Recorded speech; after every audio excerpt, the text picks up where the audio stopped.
साथियों, कैसे हैं आप लोग। आइए आज थोड़ा सा फिर आपका समय हम लेते हैं। आज एक ऐसे विषय पर चर्चा करते हैं जो समाज को जोड़ने की बात है। वैसे तो रामायण में जितनी चौपाई हैं वो सारी चौपाइयाँ मंत्र हैं और कहीं न कहीं से लोगों का कल्याण करने वाली हैं।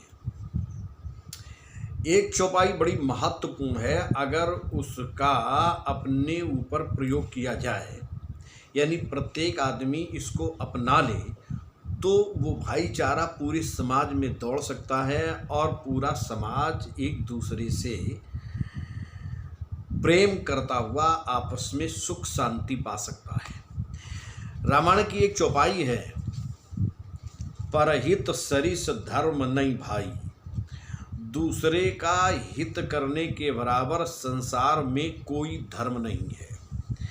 यानी लोगों की सहायता करना, उनकी मदद करना, जो असहाय, जो असमर्थ है, जो परेशान है, उनकी सहायता करना ये बहुत बड़ा धर्म है, ऐसा रामायण में उल्लेख मिलता है। वहीं पर एक बात और आती है कि पर पीड़ा सम नहीं अधमाई, दूसरों को कष्ट देने के बराबर, दूसरे का अहित करने के बराबर, दूसरे के बाधा बनने के बराबर संसार में कोई पाप नहीं है। यानी सबसे बड़ा पुण्य है दूसरों की सहायता करना, दूसरों की मदद करना। अगर ये समाज में आ जाए, सभी लोगों के अंदर ये भाव पैदा हो जाए, तो समाज जो टूट रहा है, जो बिखर रहा है, वो सब एकजुट होगा और एक नई भारत के निर्माण में एक बहुत बड़ा, नए भारत के निर्माण में एक बहुत बड़ा योगदान होगा। भगवान राम का जब राज्य था, तो देखिए राम के राज्य में एक विशेषता थी, ऐसा रामायण में भी उल्लेख मिलता है कि अल्प मृत्यु नहीं कवन्यु पीरा। उस समय किसी की अल्प मृत्यु नहीं होती थी। अल्प मृत्यु का मतलब पिता के पहले, पिता के सामने बेटे की मृत्यु नहीं होती थी। ऐसा सुंदर सा नियम था, अल्प मृत्यु नहीं कवन्यु पीरा। किसी प्रकार की कोई पीड़ा नहीं होती थी, कोई रोग नहीं होता था, सब लोग स्वस्थ होते थे, सब लोग प्रसन्न रहते थे, निरोग रहते थे और समय आने पर ही उनकी मृत्यु होती थी। अल्प मृत्यु न कवन्यु पीरा। सभी लोग सुंदर होते थे, सारी व्यवस्थाएं ये राम के राज्य में थी, यानी उस त्रेता युग में था ऐसा। लेकिन यहाँ पर रामायण के उत्तरकांड में एक चीज मिलती है जो कलयुग में उसकी बिल्कुल विपरीत स्थिति आ रही है।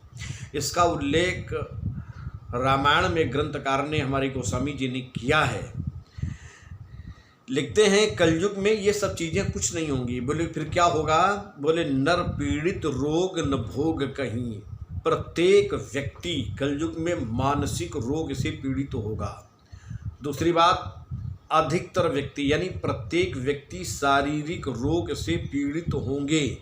न भोग कहीं, संसार में जो भोग की वस्तु है, जो भोगने की वस्तु है, जो अच्छा अच्छा खाने पीने की वस्तु है, वो रोग के कारण लोग उसे खा नहीं पाएंगे, लोग उसका आनंद नहीं उठा पाएंगे।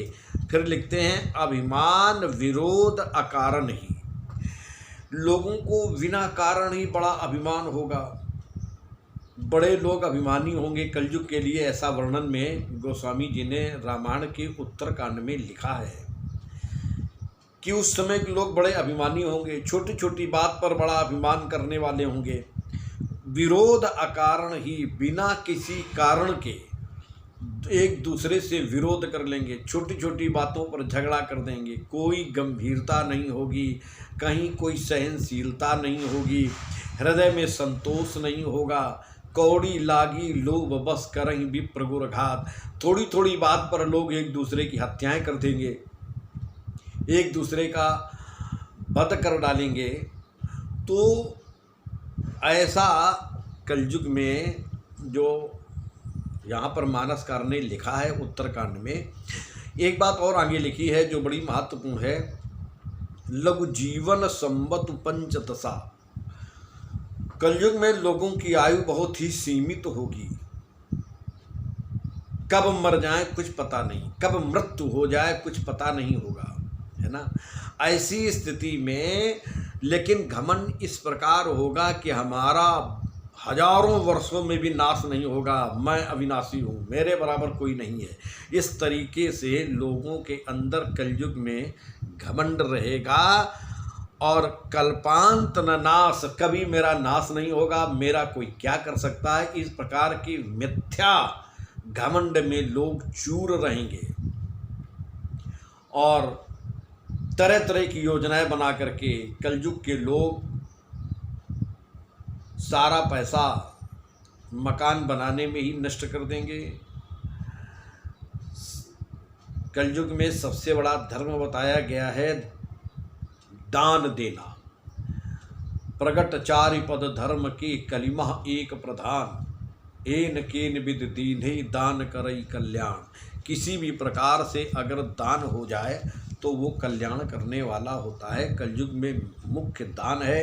तो साथियों, मेरे कहने का मतलब ये है कि ये जो कलिकाल चल रहा है, ये जो कलयुग चल रहा है, इसमें भाईचारा संगे शक्ति कलौ युगे, सब लोग एक दूसरे से प्रेम से रहें और एक दूसरे के अंदर वो भावना पैदा हो, भाईचारा की भावना पैदा हो कि हम लोग एक दूसरे के भाई हैं और एक दूसरे के प्रति सहानुभूति रखते हुए और सहयोग करने की भावना ये हृदय में अगर आ जाए तो समाज आज भी राम राज्य को पा सकता है।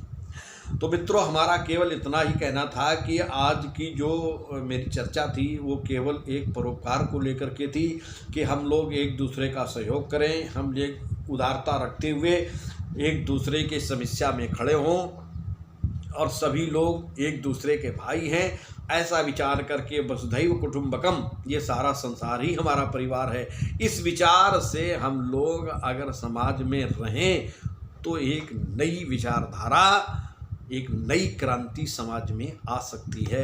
मित्रों, मैं आज इसी बातों के साथ में अपने शब्दों को यहीं पर विराम करूंगा और आगे फिर नई कुछ जानकारी के लिए आपके सामने आऊँगा। तब तक के लिए नमस्कार।